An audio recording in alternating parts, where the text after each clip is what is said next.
세상을 보는 발칙한 시선, 발칙한 경제입니다. 상식에 반대하는 욕심이라고 생각하는 상식주의자 권순우 기자입니다.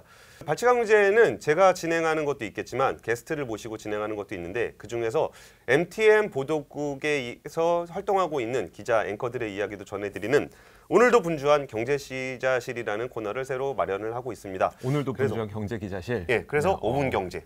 5분 경제? 예, 그래서 5분 경제의 첫 게스트로 저와 함께 발칙한 경제 시즌 1을 화려하게 장식해준 이조 앵커를 모셨습니다. 장식하고 마감 못했던 안녕하세요. 우리는 마감이라는 게 없습니다. 안녕하세요. 상식에 반대말은 욕심이라고 생각하는 상식주의자 권순우입니다.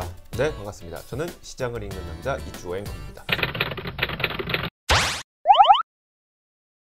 아, 그럼 5분 만에 끝내야 돼요? 아닙니다. 그냥 오늘도 분주한입니다. 아, 그냥? 네. 아, 그래서 5분? 네, 우리 바쁘잖아요. 그쵸. 오늘 이조 앵커가 요새 뭐 하고 있냐면은 새벽에 미국 시장을 보고 있어요. 아... 그래서 시야가 우리랑 같이 있을 때 발칙한 경제 할 때는 정말 좁은 한국에 있다가 네. 시야가 글로벌하게 넓어졌습니다. 넓어지긴 했는데 깊어지질 않아. 그래서 권 기자 옆에 있어야 이게 깊어진단 말이에요. 그래서 이렇게 좀 넓은 시야에서 네. 미국 시장의 핫한 이야기를 준비해 오셨습니다. 어떤 겁니까? 이번에 제가 소개해드릴 기업은 팔란티어라고 하는 기업입니다. 알만한 분들 다 압니다. 다 아는 기업이에요.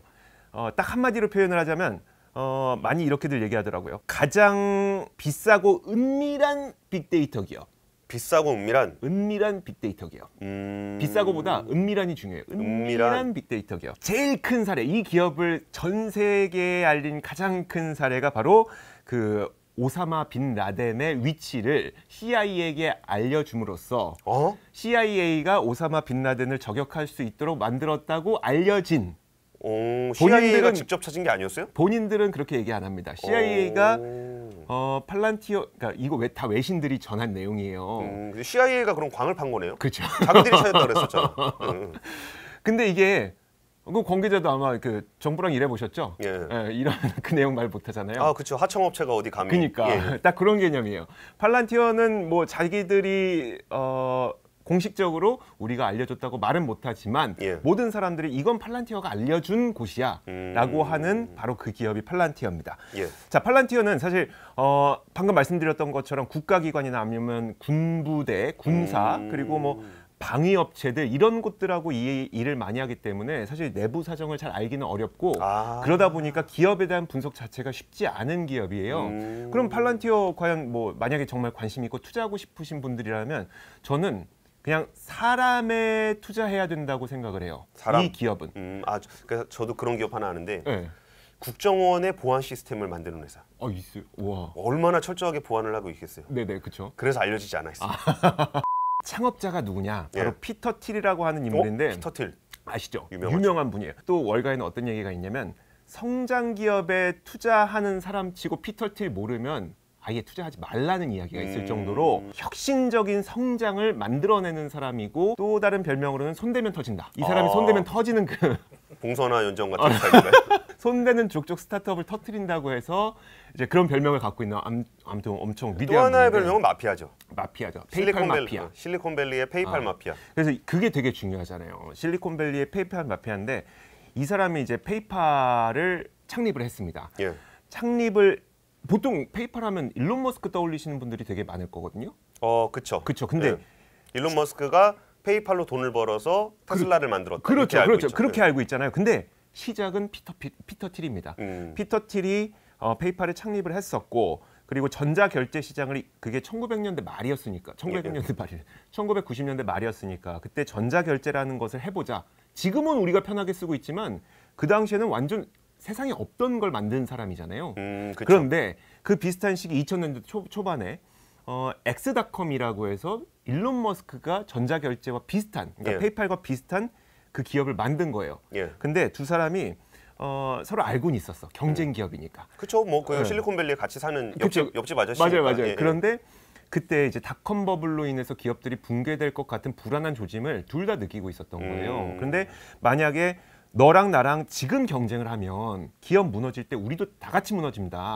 그러면서 우리 합병을 하자라고 해서 합병을 한 페이팔이 바로 피터 틸과 그 테슬라 일론 머스크가 있었던 그 페이팔입니다. 이런 식의 히스토리를 갖고 있는데 여기에서 이제 피터 틸의 명언이 한 가지가 나와요. 경쟁에서 이길 수가 없다면 합병하라. 그러니까 피터 틸이라는 사람의 베팅을 하기 위해서는 피터 틸이 어떤 생각을 갖고 있는 사람인지를 좀 잘 봐야 되거든요. 어쨌든 그렇게 해서 페이팔 마피아 인물 가운데 하나가 일론 머스크, 테슬라 일론 머스크고 페이팔을 설립할 당시에 피터 틸이 초기에 모집했던 인물들 있잖아요. 그 인물들은 이제 우리가 페이팔 마피아라고 부르는데 그 인물들이 무엇을 하고 있는지를 제가 조금만 말씀을 드릴게요. 일론 머스크는 테슬라랑 스페이스X를 설립을 했고 일단 뭐 그 공동 합병했던 사람은 가볍게 테슬라랑 스페이스X 정도 창업했고 가볍게. 그리고 리드 호프먼이라는 사람이 있는데 링크드인 아시죠? 링크드인 알죠. 그걸 공동 설립했던 사람이 또 페이팔 마피아예요. 그리고 스티브 채, 체드 헐리, 자웨드 카림 누굴까요? 잘 모르죠. 유튜브 설립한 사람. 이런 사람들이 페이팔 마피아예요. 그런 사람들의 수장이 바로 피터 틸이었다고요. 유튜브는 레디 페이지가 한 게 아니죠. 아니죠. 거죠? 사온 거니까. 구글에서 사온 거니까. 제러미 스토플먼, 러셀 시먼스 누굴까요? 모르겠는데. 옐프라고 아세요 혹시? 옐프 이름은 들어봤어요. 그 옐프가 그 우리나라에서는 음식점 갔다 오면 후기 쓰는 거 되게 잘 되어 있잖아요. 근데 미국 그런 거 없었어요. 내돈내산으로 써야죠. 그 후기 써서 그 이제 뭐 미용실, 음식점 이런 거 점수 매겨 갖고 사람들 이제 연결해 주는 거예요. 그러니까 더 많이 찾아갈 수 있게끔 그런 그 플랫폼을 창업한 게 이제 그 또 마피아, 페이팔 마피아. 와, 그분들은 우리 오랜만에 송년회나 한번 하자 그래고 모이면 뭐 먹으러 갈까? 계산은 누가 하지? 아무튼 그 가운데서도 최소한 몇 천억씩은 가지고 있는 분들이잖아요. 조 단위로 갖고 계신 분들이니까. 제가 알고 있는 돈 액수의 끝이 천억대입니다. 더 중요한 인물이 있습니다. 더 중요한 인물. 뭐 앨런 머스크도 중요하겠지만 바로 마크 저커버그인데 이 인물은 우리보다 어리니까 말 놓을까요? 그럴까요? 아니면 돈 많으니까 형님인가? 형님이죠. 페이팔 마피아라고 부르기는 어려운데 피터 틸과 어떻게 연계가 되어 있냐면 2003년에 피터 틸이 페이스북의 최초 외부 투자자가 됩니다. 그 당시에 그 피터 틸이 마크 저커버그에게 빌려줬어요. 그때 돈을 빌려줬던 돈이 $50만. 50만 달러, 5억 원. 6억 원 정도. 6억 원 빌려줄 수 있잖아요. 그러니까 뭐 딱 보니까 좀 똘똘한 애가 있어갖고 일도 열심히 하고 머리 똑똑하고 뭐 열심히 갚겠다고 하고 애가 또 이제 돈 떼어먹기는 안 생겼고 그러니까 뭐 좀 한번 돈 걱정 없이 한번 해봐라 뭐 이렇게 빌려줄 수 있겠죠. 페이스북인데. 페이스북. 그때 페이스북을 누가 알았겠냐? 아니 지금 발칙한 경제 만들겠다는 게 아니고 그러니까. 페이스북을 만들고 있는데. 그러니까. 근데 지금 뭐 유튜브에 검색하면은 발칙한 경제 검색해도 나오지도 않아요. 이런 거 만드는 사람한테는 제가 구독 누를게요. 제가 구독 누를게요. 6억 원을 줬는데 빌려줬는데 이게 나중에 10.2% 지분으로 전환을 했어요. 그러니까 결국 전환사채 같은 거 10%? 10%로. 그리고 아직도 페이스북 10%? 아직 봐봐요.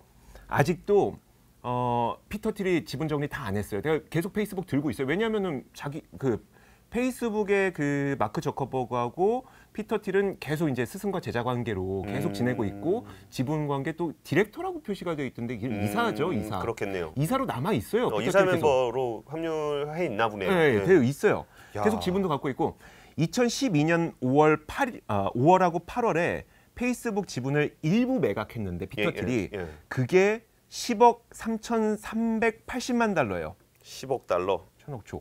오, 10억. 12조? 1조 2천억. 일부 매각한 게 6억 빌려줬는데. 진짜 고리대금 먹자네. 그러니까 이런 마피아네, 마피아. 어마어마한 인물인 거예요. 이런 어마어마한 인물이 창업한 기업이 바로 팔란티어라는 거죠. 이 사람은 와, 그렇게 돈이 많은데도 사업을 하고 싶을까? 그래서 되게 특이한 게 이거예요. 원래 페이팔을 창업할 당시에는 자기가 직접 경영을 하는 기업을 세운 거잖아요. 한번 기업 경영을 하고 나니까 더 이상 난 경영은 하고 싶지 않은 거예요. 맞아요. 그 스트레스 받잖아요. 그래서 팔란티어의 경우에는 경영자를 따로 뒀습니다. 거기에서 나오는 인물이 바로 알렉스 카프라고 하는 현재 CEO예요. 근데 이 알렉스 카프도 되게 괴짜예요. 괴짜 중에 괴짜예요. 아마 그 나중에 이제 임보경 PD가 이 사진 띄워줄 텐데 CEO로서는 갖기 어려운 옷차림들을 좀 하고 있고요. 머리 스타일도 이렇게 저는 멋있어요. 저는 되게 멋있는데 머리 스타일도 막 하고 해서 버진 그룹 아저씨는 막 팬티만 입고 다니고 막 그러잖아요. 그렇죠. 리처드 브랜슨. 리처드 브랜슨처럼 괴짜예요. 일론 머스크도 우리가 좀 괴짜로 분류를 하잖아요. 근데 그분은 외모가 괴짜는 아니잖아요. 외모는 잘생겼으니까. 근데 이게 괴짜 중에 괴짜인데 비혼주의자고요. 결혼 안 해요. 결혼을 하면 생활의 균형이 깨진다고 생각을 하고 운동 매니아입니다. 와이프한테 시달릴까 봐? 그럴 수도 있죠. 애기한테 시달리고 뭐 그럴 수도 있죠. 알렉스 카프라는 인물이 왜 또 되게 신기하냐면은 팔란티어라고 하는 기업은 어쨌든 빅데이터를 분석하는 공학 기업인 거잖아요. IT 기업인 거잖아요. 그렇죠. 예. 알렉스 카프의 대학교는 그 로스쿨 출신이고요. 문과네. 문과고 심지어 독일 프랑크푸르트 대학의 철학 박사예요. 문과네. 공학과 전혀 상관이 없는 인물입니다. 우리 문돌이들의 희망입니다. 여러분 잘 들으셔야 됩니다. 피터 티라고 아마 그 스탠퍼드 로스쿨에서 같이 동기 동창이었던가 그럴 거예요. 아마도. 근데 스탠퍼드 로스쿨이에요. 한국 국문학과 아닙니다. 거기서 이제 그럼 왜 그 알렉스 카프라는 철학자를 CEO로 내세웠느냐? 피터 틸이 생각하기에는 빅데이터를 분석함에 있어서 물론 빅데이터라고 하는 거는 정량적으로 분석을 해야 되지만 분류를 하는 건 정량이 되지만 그걸 해석하는 거는 정성이라는 거예요. 그러려면 본질을 꿰뚫어보는 철학적인 시각이 필요하다는 건데 그래서 알렉스 카프를 CEO로 임명했다고 합니다. 와, 그것도 대단한 결정이네요. 그러니까요. 아무리 그게 필요하다는 건 다 알지만 우리가 보통 그런 얘기 하잖아요. 이렇게 문과인데 코딩을 할 줄 아는 그런 건 안 된다. 네, 안 된다고요? 네. 그러니까 그 얘기할 때 문과적인 소양이 필요하다는 얘기는 공학 박사가 인문학적인 소양이 있는 걸 얘기하는 거지. 맞아요. 우리 또 문돌이가 열심히 코딩한다고 해서 그게 되는 건 아닌데 그런 결정을 했다는 것 자체가 일단 피터 틸이 뭐 그런 인물에 대한 평가도 잘했던 것 같고 그렇죠. 그리고 어쨌든 되게 중요한 의사결정을 한 거네요. 맞아요. 이런 사람을 CEO로 앉혀서 이제 경영을 맡기고 있는데 그럼 이제 그 사업 영역에 대해서 이제 말씀을 드릴게요. 그러게 우리 지금 뭐 하는 회사인지는 얘기를 안 했어. 처음에 말씀드렸던 것처럼 빅데이터를 분석을 해서 이제 거기에 대한 답을 주는 회사이긴 한데 사업 부문이 크게 세 가지로 나눠져 있어요. 그 첫 번째 사업부가 팔란티어 고담 시티 할 때 그 고담인가요? 네, 배트맨 고담 시티 그거예요. 그리고 그 먼저 범죄자를 찾아주는 건가? 맞아요. 그럼 그 얘기 먼저 할게요. 뭐 파운드리 그다음에 아폴로 이게 세 개 있는데 뭐 고담이 제일 재밌으니까. 사실 이 고담의 근간도 페이팔에 있어요. 그래요? 네. 뭐냐면 페이팔로 이제 뭐 전자결제를 하고 막 이럴 당시에 사람들이 그 전자결제 시스템을 이용해서 막 이렇게 사기를 치더라는 거예요. 그렇죠. 그럴 수 있죠. 예를 들어 우리도 옛날에 그런 거 많이 접해봤잖아요. 이렇게 뭐 돈은 보냈는데 물건 보내준다고 해놓고 안 보내주고 벽돌 보내고 막 이제 금융거래의 어떤 사기건들이 오늘도 평화로운 중고나라 페이팔에서 많이 보이더라는 거예요. 그러니까 신뢰도가 낮아지니까 이 금융거래 사기를 잡는 알고리즘을 페이팔 때부터 만든 거예요. 근데 데이터들을 분석해서. 근데 그때부터 CIA에서는 얘네가 금융 데이터를 분석을 잘하니까 그때부터 관심을 갖고 지켜보고 있었는데 그걸 발전을 시켜서 그 검은 돈 거래하는 것들을 되게 잘 잡아낸대요. 고담이. 그래서 이걸 이용해서 사실 그 오사마 빈라든 잡아낼 때도 사실 사람의 어떤 위치 추적을 한 게 아니라 그들이 이제 돈 세탁 되게 많이 하잖아요. 돈 세탁을 추적해서 어디에 있는지를 알려준 거라고 하더라고요. 이것도 그냥 썰이에요. 왜냐면 본인들이 공개를 안 하니까. 그렇죠. 그리고 이제 CIA의 어떤 정보 추적 루트니까 이거를 공개할 수가 없죠. 그렇죠. 그래서 고담에서 대체로 하는 거는 부정부패를 잡아내고 비리를 잡아내고 이런 부정적인 어떤 나쁜 것들을 잡아내는 걸 고담에서 합니다. 그러니까 좋게 말하면은 정보기관의 굉장히 핵심적인 그러니까 솔루션을 제시하는 거고. 그렇죠. 나쁘게 말하면은 흥신소네요. 꼭 그래야 돼요. 파운드리라고 하는 거는 이제부터 이제 우리가 흔히 생각하는 여러 가지 뭐 분석, 빅데이터 분석, 일반적인 분석들 그런 것들 이제 파운드리가 해주고 예를 들어서 뭐 비즈니스 모델을 만들거나 할 때 우리가 이제 어떤 사업을 하고 싶다 그러면은 데이터를 통해서 예를 들어서 우리가 뭐 발칙한 경제를 홍보하려면은 어떻게 해야 됩니까?라고 했을 때 데이터를 분석해서 발칙한 경제를 보는 사람들을 쫙 분석을 해갖고 구독자가 170명이니까 너네는 빅데이터가 아니다. 근데 그거 한 번 하는 스몰 데이터다. 비용 얼마인 줄 아세요? 모르죠. 3억 달러? 한번 할까요? 회사에다 청구해서? 임 PD님 예산 네, 좀 3억 돼요? 달러만 갖고 와. 우리 펀딩 좀 해오자고 좀 피터 틸 이런 분한테. 아, 우리 성공할 수 있어 그러면. 예, 저는 죄송합니다. 자신 없습니다. 예. 죄송합니다. 어쨌든 파운더리는 어쨌든 그런 그 비즈니스 컨설팅 같은 걸 할 수 있는 거고. 그리고 이제 아폴로가 사실 아폴로가 그 생긴 지 얼마 안 됐어요. 예. 생긴 지 얼마 안 됐는데 그러니까 SaaS라고 해서 예. 소프트웨어 as a 서비스, 예. 구독형 소프트웨어 서비스라고 하는데 구체적으로 저는 뭔지는 모르겠어요. 이거 근데 업계에 계신 분들은 다 이해하실 텐데 저는 잘 모르겠어요. 어쨌든 이런 서비스가 아폴로에 포함이 되어 있고 예. 주요 고객을 살펴보자면 아까 고담이 있다 보니까 CIA, FBI, 국가안보국, 뉴욕 경찰국 뭐 이런 데가 있고요. 그리고 뭐 뱅크 오브 아메리카, JP 모건, IBM, 악사, 도이체방크, 글락소 스미스 클라인, 월마트 이런 기업들이 고객사로 현재 있습니다. 그러니까 지금 보였을 때 느껴지는 거는 약간 금융회사들이 좀 있고, 그렇죠. 그 유통회사가 좀 있고, 네. 의약품 회사가 좀 있네요. 그렇죠. 예. 그 보험회사의 경우에는 또 이제 보험이라는 것도 통계적인 결과에 의해서 보험료를 산출하고 하잖아요. 예. 빅데이터가 굉장히 중요한. 보험 사기 잡는 거 아니었어? 모르겠어요. 자세한 계약 내용은 모르겠지만. 예. 그래갖고 그리고 또 이제 제약회사의 경우에는 정말 약 하나 그 후보 물질에서 하는데 뭐 10만 분의 1의 확률 그쵸. 이런 것들을 빅데이터로 인해서 확률을 높여주는 그런 역할을 하고 있기 때문에 2017년 초에 펠런티어가 머크라는 제약사에 있잖아요. 예. 10년 장기 협약을 체결을 해서 암 박멸 프로젝트를 현재 진행을 하고 있다고 합니다. 이런 식으로 이제 그들의 빅데이터가 굉장히 다양한 곳에 활용이 되고 있는 거죠. 그 의학이나 바이오의 어떤 실험실에서 이루어지던 것이 IT 회장으로 옮겨갈 수 있는 그러니까 시뮬레이션을 그러니까 직접 실험을 하는 게 아니고 시뮬레이션을 통해서 그쵸. 그 시행착오를 줄여갈 수 있는 네. 그런 협약인 것 같네요. 네, 그렇죠. 네. 제로 투 원이라는 책이 이제 피터 틸과 관련된 가장 뭐 이렇게 믿고 볼 수 있을 만한 책으로 손꼽히는 책이잖아요. 예. 피터 틸은 언제나 항상 딱 그겁니다. 경쟁은 루저들이 하는 것이다. 예. 우리는 경쟁에서 위에 서야 된다고 생각하잖아요. 예. 경쟁은 루저나 하는 것이다. 독점을 해야 된다. 예. 그래서 이제 독점을 하기 위한 이제 뭐 아니면 도라는 거죠. 제로 투 원. 뭐 아니면 도, 그렇죠. 그러니까 사업을 하지 말든가. 네네. 아니면은 100% 독점을 하거나. 예. 그렇다면 이제 피터 틸의 팔란티어의 경우에는 독점 기업이어야 되는 거고 예. 경쟁사가 없어야 되는 거잖아요. 그럼 현재 팔란티어의 경쟁사는 무엇일까를 떠올려 보면 사실 거의 독점이나 마찬가지긴 해요. 왜냐하면 대부분 빅데이터를 분석하는 사업부가 기업 내에 있습니다. 왜냐하면 데이터 그쵸. 분석해서 뭐가 잘 팔릴지 재고는 얼마나 해놔야 될지 이런 것들이 다 사업부가 갖고 있기 때문에. 그렇죠. 근데 사업부 땅이에요. 그리고 뭐 군수업체들 이런 곳에서도 데이터 분석 많이 하지만 그것도 이제 사업부인 거고 독립적인 기업 형태로 있는 거는 뭐 IBM 정도가 되겠지만 사실 IBM도 아까 말씀드렸던 것처럼 팔란티어랑 그 고객사라고 있다고 했잖아요. 거의 그 경쟁 상대가 없는 상태입니다.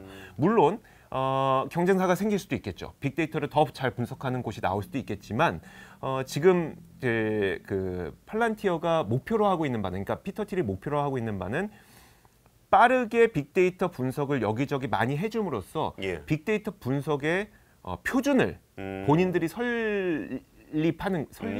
구축하는 거 그것이 목표라고. 그러면 자기네 솔루션을 걔네 사업부에다 또 팔아먹는 그런 것도 그렇죠. 네. 그래야지 이제 다른 사람들이 빅데이터 분석을 할 때 이들의 기준에 맞춰서 이제 분석을 하기 시작하는 게 되는 그리고 거잖아요. 데이터도 걔네 분석 기법에 맞게끔 데이터를 또 이렇게 라벨링을 할 수 있고. 그래야 되는 거죠. 그거를 만들기 위해서 이제 노력을 하고 있는 거죠. 사실 그 피터 틸이 마크 저커버그가 이제 중간쯤에 수익을 내야 되는 것에 대한 고민을 하고 있었대요. 예. 그때 피터 틸이 해줬던 얘기가 지금은 네트워크 효과를 구축할 때니까 예. 수익 낼 생각하지 마라. 하고 싶은 대로 해 그거는. 그렇죠.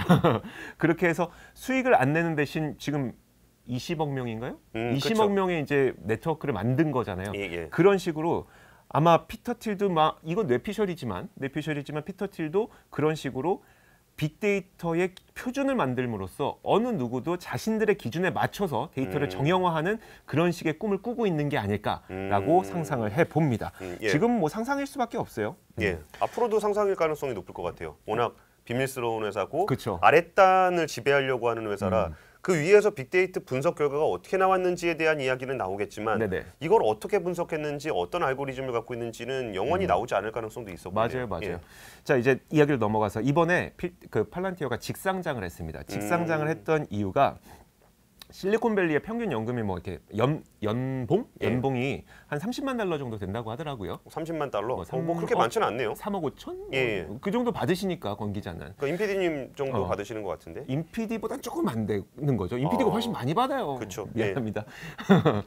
그 정도인데 조회수 600 나오는 거 편집하면서 뭐 3억씩 받으려고 그래.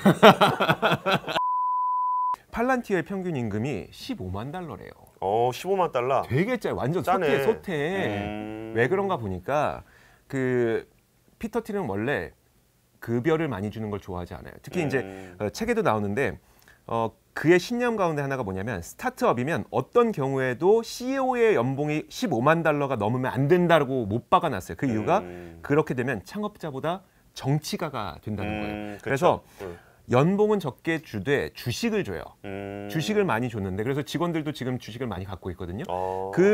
그 직원들에게 이제 보너스 주는 개념으로 직상장을 한 거예요.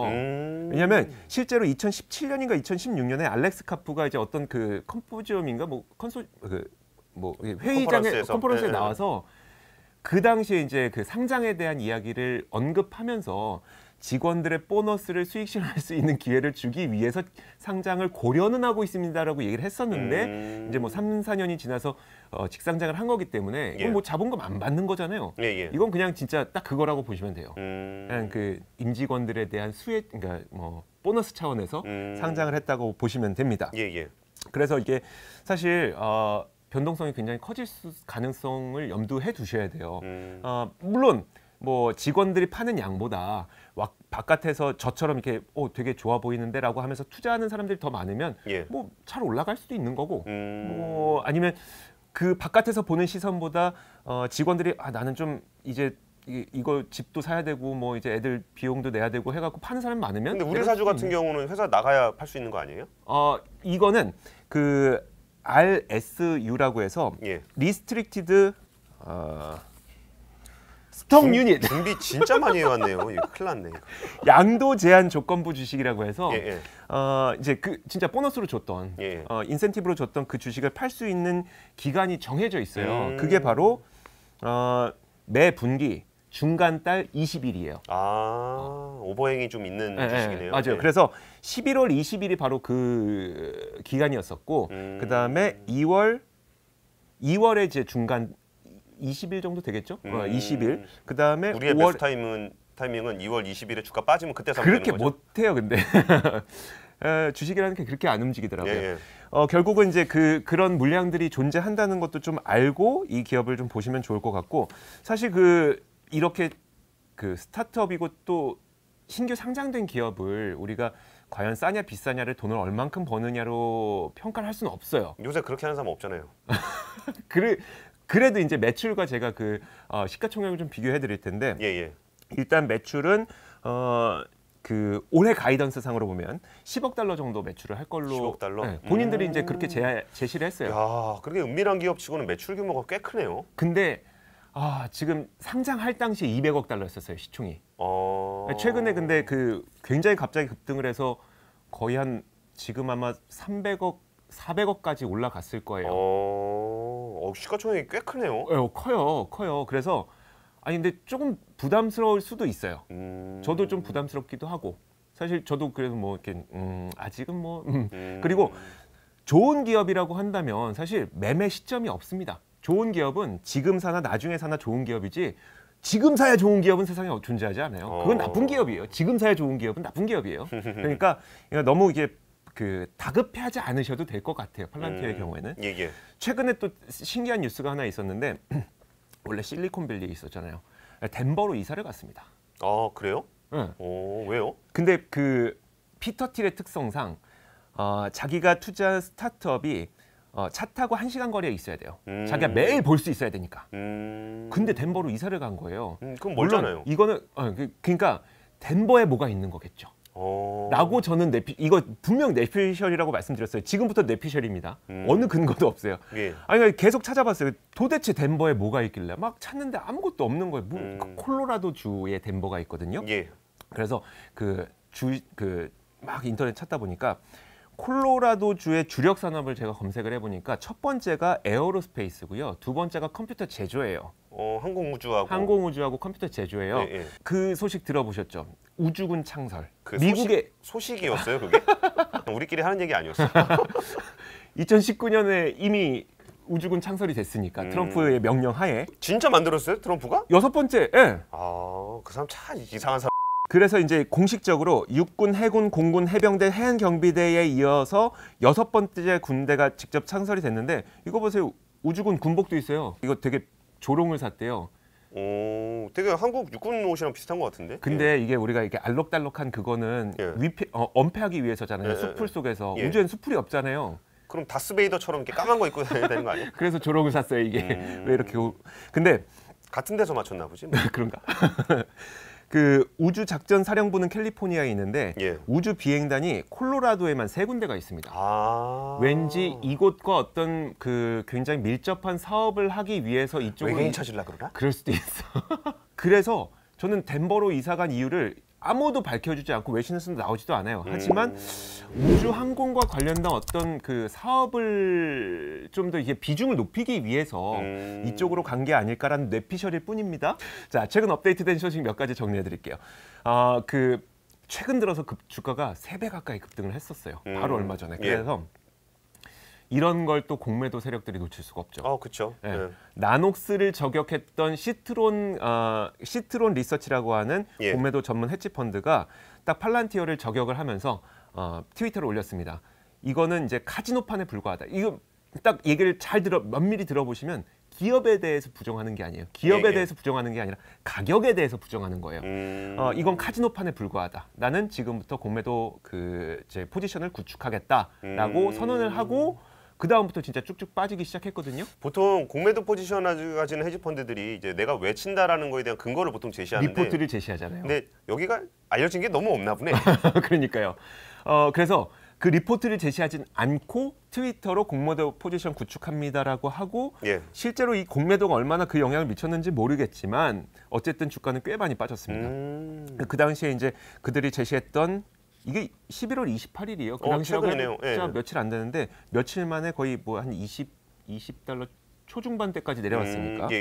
그러면서 동시에 모건 스탠리도 매도 의견 제시했고요. 사실 이거 뭐 맞물려서 같이 뭐 이게 안 좋아졌었겠죠. 그러면 안 좋은 것만 있냐? 사실 그게 아니라 아크인베스트 되게 유명하잖아요. 테슬라 굉장히 좋게 봤었던. 아크인베스트먼트도 이 팔란티어를 포트폴리오에 편입시켰고요. 그리고 스티브 코엔이라고 하는 억만장자 헤지펀드 투자자도 이 사람 진짜 악질인데. 나쁜 사람이긴 한데, 그러니까 내부자 거래 막 이렇게 해갖고 나쁜 사람이었죠. 뭐 지금은 모르겠으나 어쨌든 그 사람도 2,990만 주.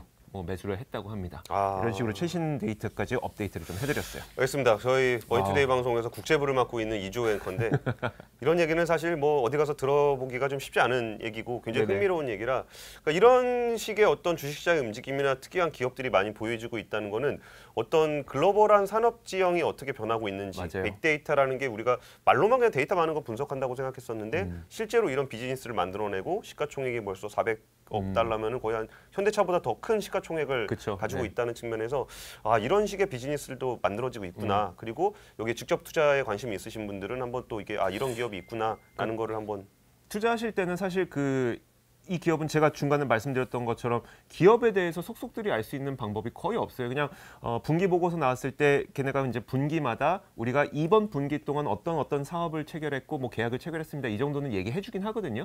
그런 걸 보면서 알 수 있지만 내용 모르잖아요. 그리고 우리가 그걸 어떻게 알겠어요? 뭐 빅데이터 어떻게 분석하는지.